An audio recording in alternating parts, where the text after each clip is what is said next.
Hello everyone, कैसे हैं आप सभी लोग। उम्मीद करता हूं कि अच्छे होंगे। कामयाबी सीरीज़ की एक और क्लास लेके मैं आप लोगों के सामने आ चुका हूं। इस पूरी सीरीज़ में हम 1000 से ज़्यादा क्वेश्चन करने वाले हैं, जो कि पीछे DSSB के जो भी एग्ज़ाम्स हुए थे उसमें पूछे गए थे। ये पूरी सीरीज़ आपके आगे आने वाले सभी DSSB एग्ज़ाम्स, चाहे फिर वो टीचिंग एग्ज़ाम्स हो, नॉन टीचिंग एग्ज़ाम्स हो, या फिर आपका असिस्टेंट ग्रेड 3 हो, पर्सनल असिस्टेंट हो, कोई भी एग्ज़ाम हो DSSB का, सभी के लिए फ़ायदेमंद होगा, क्योंकि सभी का सिलेबस सेम है। सभी में रीजनिंग एक जैसे लेवल की पूछी जाती है। हम हर तरीके के क्वेश्चंस को यहाँ पे सॉल्व करेंगे, ताकि आपका एक भी टॉपिक ना छूटे, एक भी क्वेश्चन ना छूटे। चलिए स्टार्ट करेंगे। आज 11वीं क्लास है। इससे पहले की 10 क्लासें आप लोगों को प्लेलिस्ट पे मिल जाएंगी। अगर किसी ने अभी तक नहीं देखी है तो वो पहले स्टार्टिंग से देख सकता है। वैसे अगर अभी तक नहीं देखी तो ये क्लास देखने के बाद देख लेना। ऐसा कुछ कंटिन्यूएशन नहीं है कि आप लोगों को पहले की क्लास देखी तो आज की क्लास समझ नहीं आएगी, क्योंकि हम यहाँ पे प्रैक्टिस कर रहे हैं क्वेश्चंस की। स्टार्टिंग से देखेंगे तो आपके सारे के सारे 1000 क्वेश्चन हो जाएंगे, डिफरेंट डिफरेंट तरीके के, नए टॉपिक्स के, नए कॉन्सेप्ट्स के। तो चलिए स्टार्ट करते हैं। आज का पहला क्वेश्चन आप लोगों के सामने स्क्रीन पर है कि how many symbols are there which are immediately preceded by an odd number and also immediately followed by a letter.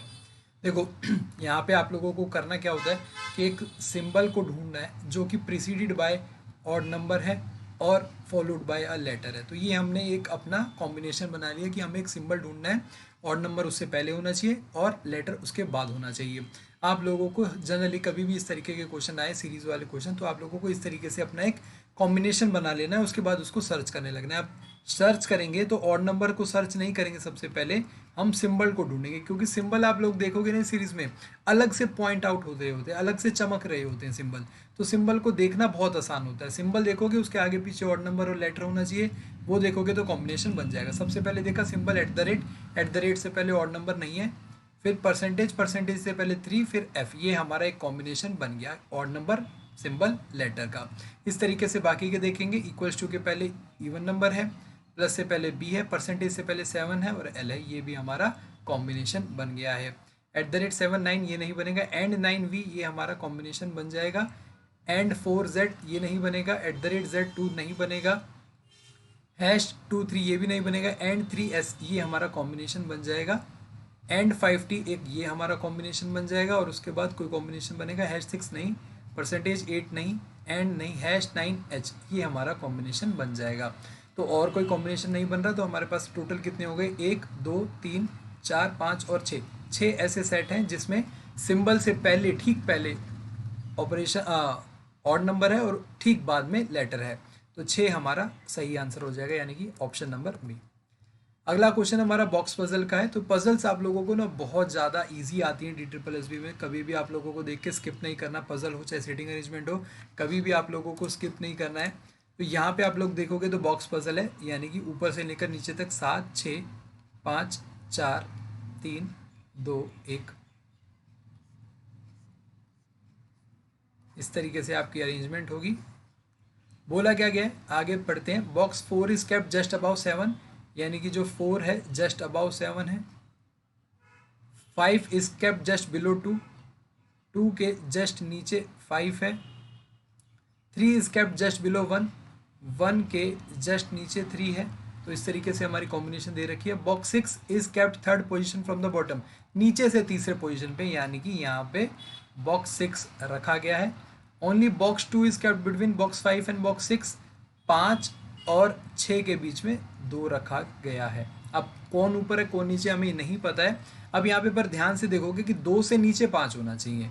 यहाँ पे एक ये वाली कंडीशन जो हमें दे रखी थी, वो क्या दे रखी थी? 2 से नीचे 5, यानी कि 2 के ऊपर 6 होगा। 6 और 5 के बीच में क्या दे रखा है? एक ही बॉक्स है और बॉक्स 2 है। तो यानी कि 2 के नीचे अगर 5 है तो 2 के ऊपर 6 होगा। 6 हमें पता है कहाँ पे है, तो यहाँ पे आ जाएगा बॉक्स 2 और ये आ जाएगा हमारा बॉक्स 5। आगे देखेंगे box 3 is just above box 6, यहाँ पे बॉक्स 3 आएगा। बॉक्स 3 के ऊपर 1 आएगा, क्योंकि ये कंडीशन भी हमें दे रखी है। तो यहाँ पे बॉक्स 1 आ जाएगा। हमारे पास 2 प्लेस बचे हैं, 2 बॉक्स बचे और हमें पता है कि बॉक्स 4 ऊपर है और बॉक्स 7 जस्ट उसके नीचे है। तो ये हमारी अरेंजमेंट हो गई, यानी कि फिट हो गए हमारे सारे बॉक्स। क्वेश्चन पूछा गया third box from the top, यानी कि पहला, दूसरा और ये तीसरा, ऊपर से तीसरा है B1, यानी कि box 1, option number B correct हो जाएगा। आगे बढ़ते हैं। Select the option that is related to the fifth letter. ठीक है, चलिए यहाँ पे देखेंगे हम H8 4 13 T20 K11 G7 P16 W23। ध्यान से देखा तो 8 से 11 पे, 4 से 7 पर, 13 से 16 पर, 20 से 23 यानी कि +3 हो रहा है। अब हम डायरेक्ट अपने इस पे आ जाएंगे F6 E5 C3 P16 +3 करेंगे 9 +3 करेंगे 8 +3 करेंगे 6 +3 करेंगे 19। तो 9 होता है हमारा IH, हमारा F और S, IHFS हमारा आंसर आ जाएगा, यानी कि ऑप्शन नंबर डी आ जाएगा। क्वेश्चन नंबर 4 पे चलते हैं। अमंग द 5 फ्रेंड्स मनोज, राखी, श्रुति, युक्ति एंड जेबा। युक्ति स्कोर मोर मार्क्स देन जेबा, युक्ति के ज़्यादा मार्क्स हैं जेबा से भाई। Manoj score more marks than Rakhi, Manoj के ज़्यादा हैं राखी से। Shruti score lesser marks than Rakhi, यानी कि राखी के ज़्यादा हो जाएंगे, किससे? श्रुति से ज़्यादा हो जाएंगे। Zeba score more marks than Manoj, Manoj से ज़्यादा जेबा के हैं। हु स्कोर द हाईएस्ट, अब देखो युक्ति से ज़्यादा जेबा, जेबा से ज़्यादा किसके हैं? मनोज, मतलब जेबा के किससे ज़्यादा है? मनोज से, तो यहाँ पे मनोज आ जाएगा। मनोज के ज़्यादा किससे हैं? राखी से। राखी से किसके ज़्यादा है? राखी के श्रुति से। तो ये हमारे पांचों जो दोस्त हैं वो सेट हो गए हैं। हमें समझ में आ गया कि अगर युक्ति के ज़्यादा है जेबा से, तो हमारा हाईएस्ट क्या होगा? युक्ति ही होगा, क्योंकि फिर जेबा के मनोज से ज़्यादा है, मनोज के राखी से, राखी के श्रुति से। तो सबसे ज़्यादा किसके होंगे? युक्ति के, option number B. Question number 5 पे चलते हैं। इनइक्वालिटी का क्वेश्चन है। दो स्टेटमेंट है हमारे पास, z is lesser then u, is lesser then n, is lesser then b, और हमें u का भी दे रखा है, u is equals to w, और w is greater than r, और u is lesser than h, and h is lesser than v। ठीक है, ये दे रखी है, हमने कंबाइन कर लिया। इसको कंबाइन करने के बाद हमें बोला गया है, आप लोगों को ना मैं एक चीज़ बता देता हूँ, इसमें एक कभी भी देखना हो ना तो आप लोगों के पास 3 तरीके के सिंबल होते हैं, ग्रेटर देन, इक्वल्स टू और इक्वल्स टू, या फिर इसके दूसरे होते हैं लेसर देन, इक्वल्स टू और इक्वल टू। आप लोगों को प्रायोरिटी किसको सबसे ज़्यादा देनी है? इन्हें देखनी है, अपनी अपनी सीरीज़ में देनी है। अगर ये तीनों कभी भी अगर आप लोगों को ऐसे दिख जाए ना, एक ऐसा है और एक ऐसा है, तो यानी कि यहाँ पे तो नो रिलेशन हो जाएगा। ये दोनों मुंह फुला के खड़े हैं, बैक दिखा के खड़े हैं, एक डायरेक्शन में नहीं है, तो यहाँ पे तो नो रिलेशन हो जाएगा। रिलेशन कब कब होगा? जब सेम डायरेक्शन में होंगे ये, यानी कि इस केस में और इस केस में ही रिलेशन हो सकता है, ऐसे केस होगा तो नो रिलेशन हो जाएगा। तो कभी भी आप लोगों को 3 सिंबल हैं, यानी कि ग्रेटर देन, इक्वल्स टू और इक्वल्स टू है, तो प्रायोरिटी किसको देनी है? इसको देनी है सबसे ज़्यादा, फिर सेकंड नंबर पे इसको, थर्ड नंबर पे इसको। यानी कि प्रायोरिटी का क्या मतलब है? अगर आप लोगों के पास इक्वल्स टू, यानी कि मान लीजिए P ग्रेटर देन Q और इक्वल्स टू R है, और P और R के बीच में आपको सिंबल बताना है, तो क्या आएगा? तो हमारे पास 2 तरीके के सिंबल हैं, ये रिलेशन में है। सबसे पहले तो यही चेक करा, उसके बाद देखा प्रायोरिटी किसे मिलेगी भाई? इसको मिलेगी, तो ये हमारा ग्रेटर देन हो जाएगा। P is always greater than R, equals to नहीं होगा। ठीक है, इस तरीके से करा है, बाकी मैंने डिटेल में तो आप लोगों को वीडियोज़ में समझाया ही हुआ है। अब इस अपने क्वेश्चन पे वापस आते हैं।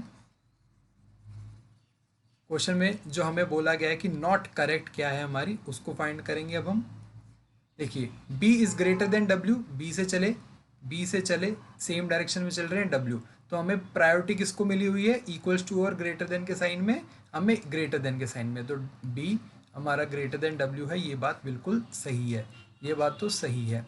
B greater than Z, B से Z की तरफ चलो भाई, B से Z की तरफ चलो, सेम रिलेशन में है, और यहाँ पे भी हमारा ग्रेटर देन का ही साइन मिल रहा है, तो प्रायोरिटी हमेशा सेम ही रहेगी, क्योंकि एक ही है यहाँ पे, तो ये बात भी सही है हमारी। R ग्रेटर देन B, देखो R से चले तो R तो पहले ही लेसर देन हो गया, R तो पहले ही लेसर देन हो गया, तो R किसी से बड़ा तो हो ही नहीं सकता, और यहाँ पे तो ये नो रिलेशन हो जाएगा। यानी कि नो रिलेशन इन सेंस इस वे में हो जाएगा कि भाई ये बड़ा हो ही नहीं सकता, ये तो छोटा रहेगा, ये B से छोटा है, तो ये हमारी स्टेटमेंट जो है ये हमारा रॉन्ग हो जाएगा, नॉट करेक्ट है। तो ऑप्शन नंबर C हमें सेलेक्ट करना होगा। ठीक है, आगे बढ़ते हैं। How many such numbers are there which are immediately preceded and followed by a consonant. जैसा कि पहले मैंने बताया था, आपको नंबर फाइंड करना है, कॉन्सोनेंट और कॉन्सोनेंट होना चाहिए। कॉन्सोनेंट कौन से होते हैं? अच्छा, वॉवल्स जो होते हैं हमारे, वो होते हैं A, E, I, O, U। अब इन सभी को छोड़ के बाकी के जितने भी अल्फ़ाबेट्स हैं वो क्या होते हैं? कॉन्सोनेंट होते हैं। तो नंबर ढूंढो और कॉन्सोनेंट ढूंढो। नंबर 4, 3 ये नहीं बनेगा। 8 EH, E वॉवल होता है। 9 HK एक ही हमारा बनेगा। 2 LS एक ये भी हमारा कॉन्सोनेंट है दोनों। 4 ये नहीं बनेगा। 5 GD ये बनेगा हमारा। 5 डी यू, यू हमारा वॉवल होता है। 6 MN एक ये बनेगा हमारा, 2 नहीं बनेगा, 6 7 ये भी नहीं बनेगा, 2 QW एक ये हमारा कॉम्बिनेशन बनेगा, 3 4 ये नहीं बनेगा, 6Y3 ये भी नहीं बनेगा, 5HE ये भी नहीं बनेगा। तो टोटल कितने हुए हमारे पास, 1 2 3 4 और 5, 5 हमारे पास ऐसे कॉम्बिनेशन है जहाँ पे नंबर के आगे पीछे कॉन्सोनेंट हैं। क्वेश्चन नंबर 7 पर, श्रीजा इज मदर ऑफ केतकी। श्रीजा जो है वो मदर है केतकी की। नीलेश इज ब्रदर ऑफ राज। नीलेश जो है वो ब्रदर है किसके, राज के। देव इज ब्रदर ऑफ केतकी। देव कौन है, ब्रदर है केतकी के। नीलेश इज फादर ऑफ देव। नीलेश जो है वो फादर है देव के। अब यहाँ से हमें साफ साफ पता चल गया, अगर के और डी यानी कि केतकी और देव सिबलिंग्स हैं, और केतकी के जो माता जी हैं वो एस हैं, और देव के जो पिता हैं वो एन है, यानी कि ये दोनों आपस में पति पत्नी होंगे, ये दोनों आपस में कपल होंगे। जयेश, अब हमें नीलेश का एक ये भी पता है, नीलेश के जो भाई हैं, मतलब नीलेश किसका भाई है, आर का भाई है, यानी कि राज का भाई है। Jayesh is father of Raj. Jayesh जो है वो फादर है राज के। How is Sreeja related to Jayesh. अब अगर आर का भाई एन है, यानी कि राज का भाई नीलेश है, और राज के पिता जो है वो जयेश हैं, तो एन के भी पिता कौन होंगे, जयेश होंगे। और श्रीजा जो है वो जयेश की क्या लगेंगी, वो लगेंगी इनके बेटे की पत्नी, यानी कि जयेश के बेटे की वाइफ कौन होगी, श्रीजा होगी। एस और जे में इस रिलेशन क्या निकल रहा है, एन जो है जे के बेटे हैं, और उनकी जो वाइफ है वो एस है, यानी कि श्रीजा क्या होगी, बेटे की पत्नी, यानी कि सन्स वाइफ। इसको हम एक तरीके से डॉटर इन लॉ भी कहते हैं। तो हमारे ऑप्शन में जिस तरीके का वर्ड्स यूज़ करा हुआ है उसको हम टिक करेंगे। तो डॉटर इन लॉ यानी कि बेटे की पत्नी, यानी कि बहू, तो सन्स वाइफ। आगे चलते हैं, सिलोजिज्म का क्वेश्चन है। All flowers are petals. All flowers, ये फ्लावर्स हैं, ये पेटल्स हो जाएंगे।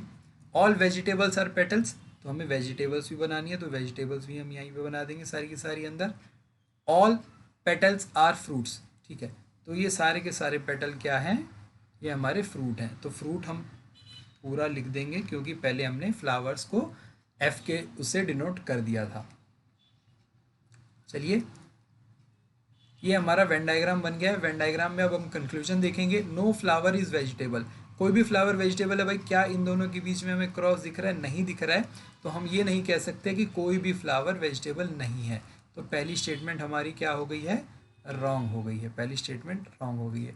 सम फ्लावर्स आर वेजिटेबल्स, क्या कुछ फ्लावर हमारे वेजिटेबल हैं, इन दोनों के बीच में कोई रिलेशन दिख रहा है। हमें यही नहीं पता कि भाई रिलेशन है या नहीं है, कोई उसका अंदर है या फिर कोई भी नहीं है, तो ये वाली बात भी हमारी गलत हो जाएगी।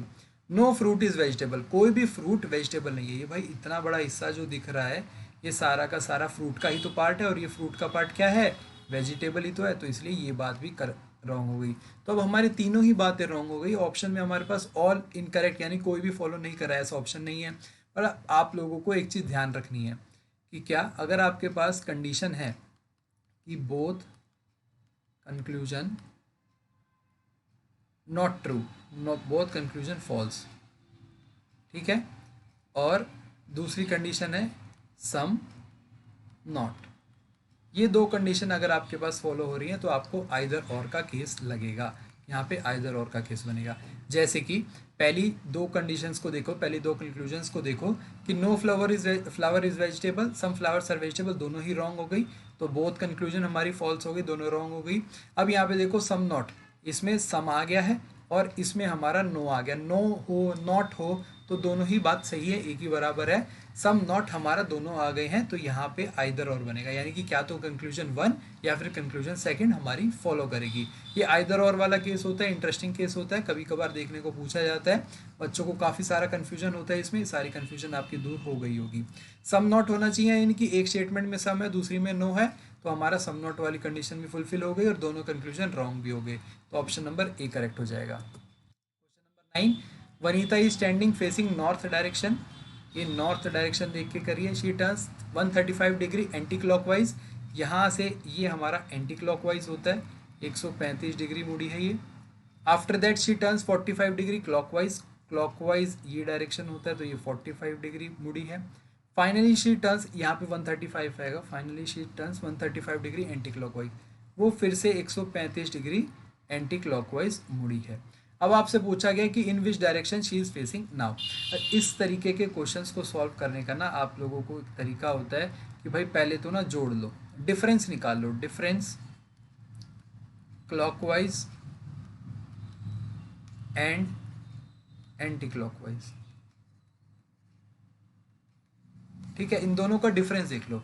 तो टोटल क्लॉकवाइज कितना है 45 डिग्री है, टोटल एंटी क्लॉकवाइज कितना है 270 डिग्री है, 135 ये और 135 ये, तो 270 डिग्री है। अब इन दोनों का डिफरेंस कितना हो जाएगा 225 डिग्री, और 225 डिग्री क्या होगा, ये होगा एंटी क्लॉकवाइज, एंटी क्लॉकवाइज, ये कितना होगा एंटी क्लॉकवाइज। तो फाइनली हुआ क्या है, हम कभी भी ऐसे क्वेश्चन होते हैं ना तो सारे क्लॉकवाइज जोड़ लेते हैं, सारे एंटी क्लॉकवाइज जोड़ लेते हैं, जो बड़ा होता है उसमें से छोटे को घटा देते हैं, और फाइनली जो हमारे पास जो वैल्यू निकल के आती है वो जो बड़े वाली की वैल्यू थी उसी डायरेक्शन में होता है, यानी कि 225 एंटी क्लॉकवाइज। अब इसको हम हटा देते हैं, तो इसका मतलब वो नॉर्थ देख रही थी और अब उसने मुड़ा है 225 डिग्री एंटी क्लॉकवाइज। अब हमें ये बात पता लगानी है कि अगर नॉर्थ देख रही है तो 225 डिग्री एंटी क्लॉकवाइज घूमने के बाद वो किस डायरेक्शन में देख रही होगी। ठीक है, देखिए ध्यान से देखिएगा, ये अगर हमारा बेस है तो बिल्कुल नीचे आ जाएगा, तो ये तो हो जाएगा हमारा 180 डिग्री, और उसके बाद 45 डिग्री और, तो ये हमारा हो जाएगा 225 डिग्री।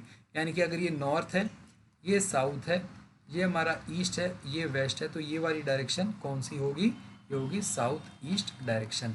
तो ऑप्शन नंबर ए हमारा करेक्ट हो जाएगा। क्वेश्चन नंबर 10, इस तरीके के क्वेश्चन को हम ब्रेक कर लेते हैं, पहले तो काउंट कर लेते हैं कितने हैं। ये हमारे पास हैं 4 और 4 8, 4 12 और 4 16 और 2 18, तो टोटल 18 है। 18 को हम किस तरीके से ब्रेक कर सकते हैं, 9 के टुकड़े में कर सकते हैं या फिर 6 के टुकड़े में 3 बार कर सकते हैं। तो हम इसको 6 के टुकड़े कर लेते हैं, 6 के टुकड़े हम इसे कर लेंगे। 6 के हमने टुकड़े करे, 2 2 4 5 6, 2 2 4 5 6, तो 6 के ये टुकड़े हो गए। यहाँ पे हमने देखते ही हमें एक चीज़ समझ में आ गई भाई, देखते ही हमें समझ में आ गया कि ना एंड में टी, तो यानी कि सब कुछ ये रिपीट ही हो रहा है। तीसरे पे के है, यहाँ पे भी तीसरे पे के है, तो यहाँ पे भी तीसरे पे के आ जाएगा। सेकंड पे जे है, यहाँ पे जे है, तो यहाँ पे सेकंड पे जे आ जाएगा। एन जे के आर, यानी कि यहाँ पे एन आएगा, जे के आर आएगा, एन आएगा, जे के आर आएगा, और यहाँ पे आ जाएगा क्यू, यहाँ पे आ जाएगा क्यू। तो हमने क्या क्या फिट करा है, जे क्यू एन आर एन के क्यू, ये हमने फिट करा है। तो कौन सा ऑप्शन है, जे क्यू एन आर एन के क्यू, ऑप्शन नंबर बी हमारा करेक्ट हो जाएगा।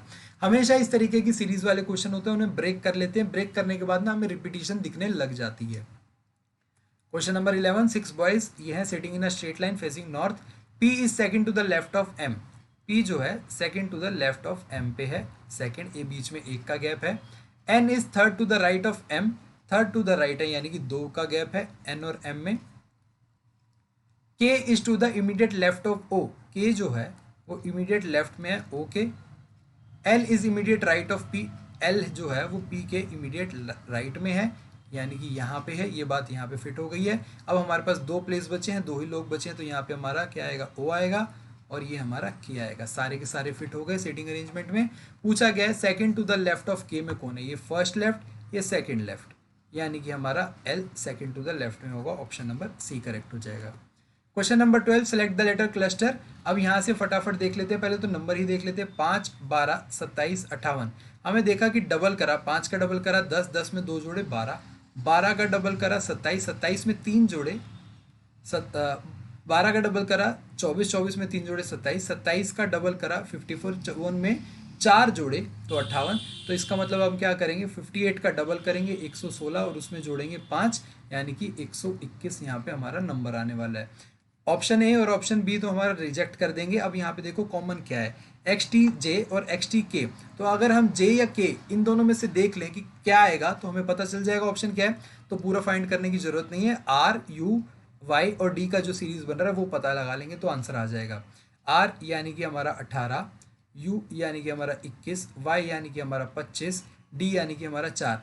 तो 18 + 3 21, 21 + 4 25, 25 + 5 हमारा 4, और 4 प्लस में 6 यानी कि 10, 10 का मतलब होता है जे। तो हमारा जे आना चाहिए, के नहीं आना चाहिए, तो ऑप्शन नंबर डी रिजेक्ट हो जाएगा और ऑप्शन नंबर सी करेक्ट हो जाएगा। आंसर हमारा आएगा X T J. Question number 13 पे चलते हैं। 7 friends are sitting around a circle. Circle में बैठे हुए हैं साथ के साथ, 1 2 3 4 5 6 और एक 7। सभी के सभी अंदर देख रहे हैं।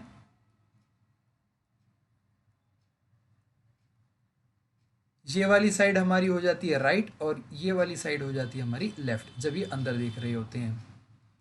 Only Q is sitting between R and T. R और टी के बीच में क्यू बैठा हुआ है। P is sitting, P is second to the left of U. P जो है सेकेंड टू द लेफ्ट में है यू के। T is sitting immediate left of V. T जो है इमीडिएट लेफ्ट में है वी के। U is third to the right of V. U जो है थर्ड टू द राइट में है वी के। R is fourth to the left of P. R जो है फोर्थ टू द लेफ्ट में है पी के। अच्छा, अब हम इसको फिट करने लगेंगे। तो देखो सबसे पहले सबसे इजी हमें ये दिख रहा है, वी को अगर मान लो यहाँ पे बिठाएंगे तो उसके लेफ्ट में हमारा टी यहाँ पे हो जाएगा। कलर चेंज कर देता हूँ मैं। वी को हमने अगर यहाँ बिठा दिया, एक बार बोला कि भाई तू यहाँ बैठ जा, तो टी उसके बाद फटाफट साथ में बैठ जाएगा। और एक और हमारे पास है, वी से 2 छोड़ के यू बैठेंगे राइट की तरफ, 1 2 राइट की तरफ यहाँ पे बैठेंगे। यू से लेफ्ट की तरफ पी बैठेगा एक छोड़ के, तो यू से लेफ्ट की तरफ यानी कि एक लेफ्ट सेकंड लेफ्ट यहाँ पे पी बैठेगा। अब यहाँ पे हमें और भी क्या दे रखा है, पी से 3 लेफ्ट में, पी से 3 लेफ्ट में आर है, तो 1 2 और 3 छोड़ के यहाँ पे आर आ जाएगा। ये वाली स्टेटमेंट भी हमारी हो गई है। आर और टी के बीच में क्यू है, तो आर और टी के बीच में यहाँ पे हमारा क्यू आ जाएगा। बचा एक, वो है एस। एस को हम यहाँ बिठा देंगे। इस तरीके से इजीली हम सेटिंग अरेंजमेंट कर लेते हैं। Who is third to the left of Q. Q के थर्ड टू द लेफ्ट, ये हमारा लेफ्ट है, तो पहला लेफ्ट, दूसरा लेफ्ट और ये हमारा तीसरा लेफ्ट, यानी कि एस ऑप्शन नंबर ए हो जाएगा। क्वेश्चन नंबर 14, 18 अगस्त 2014। अच्छा, इसका ना बहुत इजी और एक बहुत आसान आपको तरीका बताता हूँ मैं कि 18 अगस्त 2014 को अगर मंडे है, अब आप लोगों को फाइंड करना है कि 18 सितंबर पर। मैं आप लोगों को एक चीज़ बता देता हूँ कि हमें फाइंड कर लेंगे हम सबसे पहले कि 18 अगस्त 2002 को क्या है। क्योंकि अगर हमारा डेट और महीना सेम होता है ना, तो हमें सिर्फ ईयर माइनस करने होते हैं, उन दोनों के बीच में कितने ईयर हुए हैं वो माइनस करने होते हैं। 14 से अगर हम बात करें 2002 की, तो ये 12 साल होते हैं। ये कितने साल होते हैं, 12 साल होते हैं। पर यहाँ पे आप लोगों को ध्यान देना है कि ना लीप ईयर भी आए होंगे। कितने ईयर आए होंगे, लीप ईयर भी आए होंगे। लीप ईयर कौन कौन से होंगे, 2004, 8 और 12। जितने भी लीप ईयर होते हैं ना, उसमें से उसका दुगना माइनस करना होता है। तो यानी कि 9 हमारे क्या है, नॉर्मल ईयर हैं, और 3 हमारे लीप ईयर हैं। तो माइनस कितना करेंगे, यहाँ से तो हम -9 करेंगे और यहाँ से हम -6 करेंगे, तो टोटल मिला के माइनस हम 15 करेंगे। हम क्या करेंगे, -15 करेंगे। अब किस हिसाब से -15 करेंगे मैं वो भी बता देता हूँ आपको कि 15 कैसे माइनस करना है। देखिए 18 अगस्त 2014 मंडे है, तो मंडे से अगर हमें -15 करना पड़ेगा, इसका मतलब हमें 15 दिन पहले जाना पड़ेगा। अगर हम 15 को 7 से डिवाइड करेंगे तो यहाँ पे हमारा रिमाइंडर कितना आएगा, 1 आएगा। यानी कि अगर मंडे से 14 दिन पहले जाएंगे तो मंडे ही आएगा, और मंडे से फिर 14 दिन से भी एक और दिन पहले चले जाएंगे क्योंकि रिमाइंडर 1 है, तो हमारा क्या आ जाएगा, यहाँ पे संडे आ जाएगा। ये हमारा संडे आ जाएगा। अब हमें क्या पता चल गया कि 18 अगस्त 2002 क्या है, संडे है। ये बहुत बेसिक तरीका सिखा रहा हूँ आप लोगों को मैं, बहुत ज़्यादा फॉर्मूले वगैरह उसमें नहीं जा रहा, बहुत बेसिक है। अब हमें 18 अगस्त 2002 का संडे पता चल गया है, तो 18 सितंबर 2002 पे चले जाएंगे। कुछ लोग हो सकता है कि ना एक और कोई ट्रिक बता के आप लोगों को बहुत फास्ट बता देगा, पर मेरा मकसद ये है कि ना वो ट्रिक याद करने से अच्छा हम बेसिक अगर अच्छे से कर लेंगे ना, तो हम टाइम ज़्यादा नहीं लगाएंगे उस ट्रिक में, इस बेसिक में भी। तो 18 सितंबर 2002, इन दोनों के बीच में कितने दिन है, 31 दिन है, क्योंकि अगस्त का महीना 31 का महीना होता है। अब अगर हमें देखना है कि 31 दिन है तो 31 को 7 से डिवाइड करेंगे, 7 से ये 4 पे 28 पे जाएगा और रिमाइंडर हमारा कितना आ जाएगा, 3 आ जाएगा। यानी कि 18 अगस्त से 28 दिन बाद जाएंगे तो हमारा संडे ही पड़ेगा, उसके 3 दिन बाद क्या होगा हमारा मंडे, ट्यूसडे और ये वेंसडे, तो ये आ जाएगा हमारा वेंसडे। आंसर हमारा आ गया 18 सितंबर 2002 वेंसडे। तो ऑप्शन नंबर सी हमारा करेक्ट हो गया। ये बहुत इजी और बेसिक तरीका था। आप लोगों को ना ये जानना जरूरी होगा कि भाई हमने ये दिन माइनस क्यों करे हैं 14 से 2002 में। अच्छा, आप लोगों को याद हो अपना बर्थडे आप जब भी मनाते हो, जैसे इस साल मान लो मंडे को बनाते हैं आप अपना बर्थडे बनाते हैं, तो आपको पता है कि अगले साल क्या आएगा, आपका बर्थडे ट्यूसडे को आएगा। तो आप ये देखो कि हर साल एक एक अगले अगले दिन पे वो डेट बढ़ती जाती है। तो हमें पीछे साल जाना है तो अगले अगले पिछले पिछले साल में जाते हुए वो डे हम घटाते चलेंगे। जैसे लीप ईयर आएगा 2 दिन घटा देंगे हम, ठीक है। तो इस तरीके से इस क्वेश्चन का आंसर वेंसडे हो गया। क्वेश्चन नंबर 15, अमित, गौरी, कीर्ति, शमी, सारवी, पूजा और एग्जाम। ठीक है, ये पजल है हमारी। मंडे से शुरू होता है, Monday, Tuesday, Wednesday, Thursday, Friday और सैटरडे तक ये पजल एग्ज़ाम चलते हैं।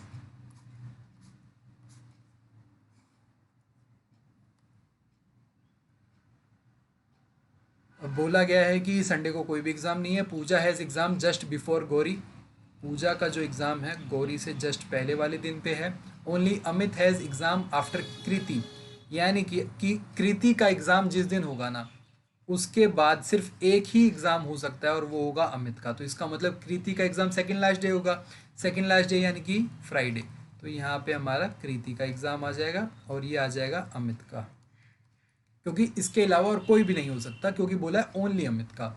Only one person has exam between Sarvi and Gauri, Sarvi और गौरी के बीच में एक का एग्ज़ाम हो सकता है। Shami's exam is just after Gauri. अब देखो गौरी से जस्ट पहले पूजा है और गौरी के जस्ट बाद शामी है, ठीक है। शामी का जो एग्ज़ाम है वो थर्सडे को है, थर्सडे को शामी का एग्ज़ाम है। शामी के ऊपर गौरी है, गौरी के ऊपर पूजा है, बचा एक और यहाँ पे आ जाएगी सारवी। और हमसे पूछा भी गया है कि सारवी का एग्ज़ाम किस दिन है, सारवी का एग्ज़ाम मंडे को है, मंडे यानी कि ऑप्शन नंबर सी हो जाएगा। देखिए आपने देखा बॉक्स पजल देखी, आपने देखा कि डेज की पजल देखी, बहुत इजी है, बहुत सिंपल होता है। तो कभी भी पजल और सीटिंग अरेंजमेंट को स्किप नहीं करना है। क्वेश्चन नंबर 16, फ्लाई 129 है, फ्लाई का जो कोड है वो 129 है। देखते हैं फ्लाई की जो नंबरिंग है वो क्या है, 6, 12 और 25, यानी कि 27, 37, 37 और 6 47,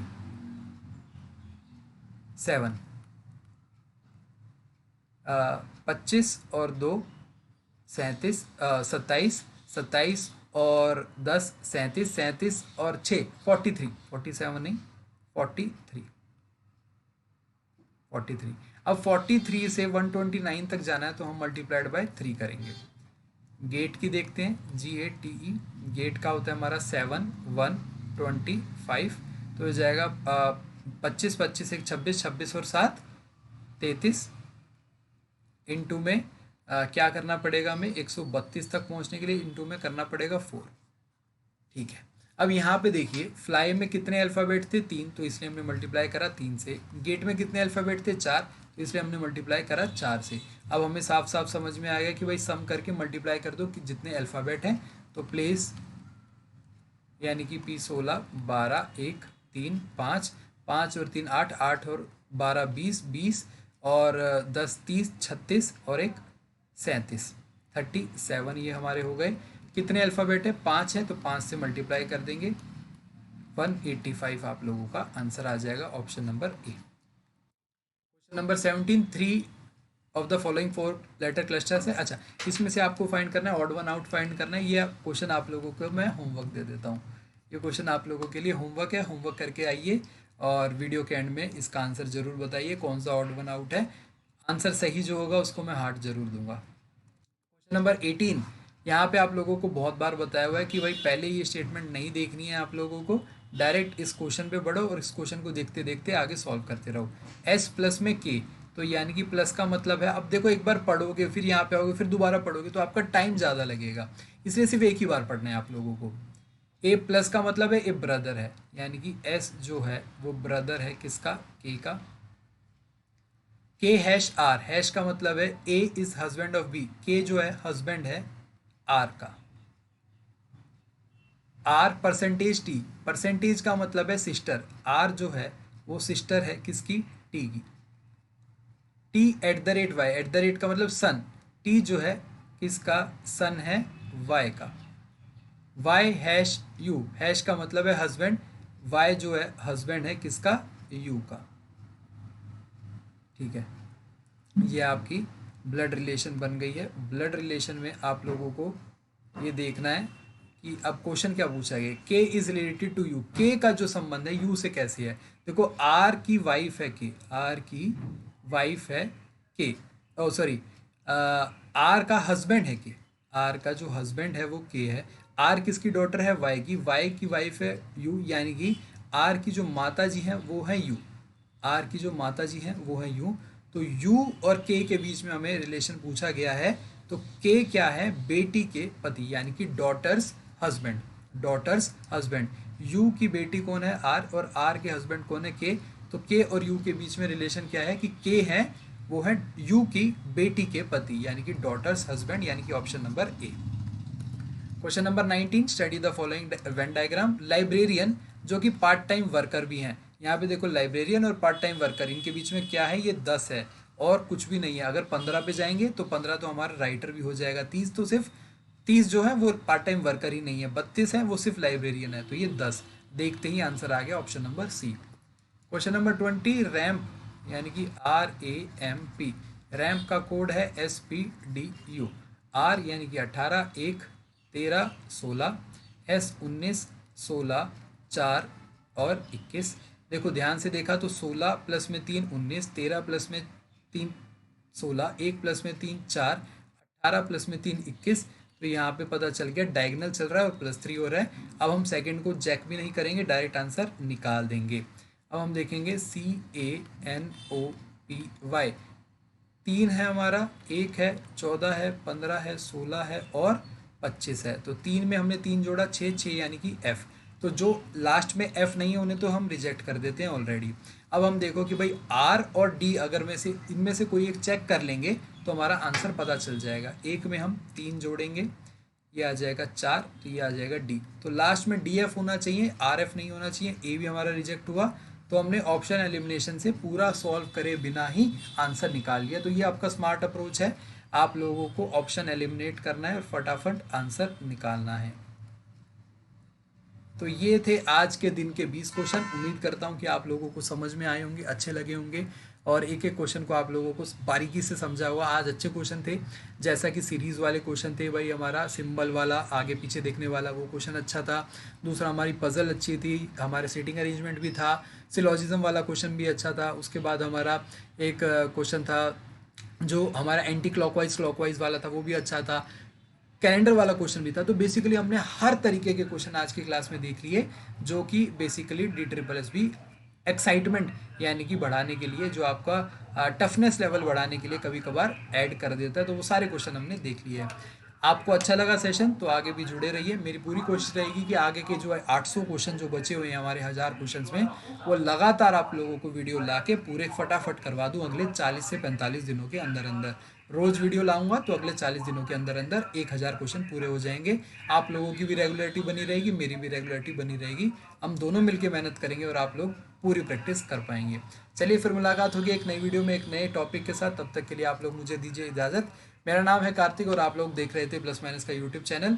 अगर कोई क्वेरी है, कोई डाउट है तो टेलीग्राम का लिंक ये सामने है, वहाँ पे आप लोग कमेंट या फिर मैसेज करके पूछ सकते हैं। बाय बाय, टेक केयर, जय Hind, have a nice day.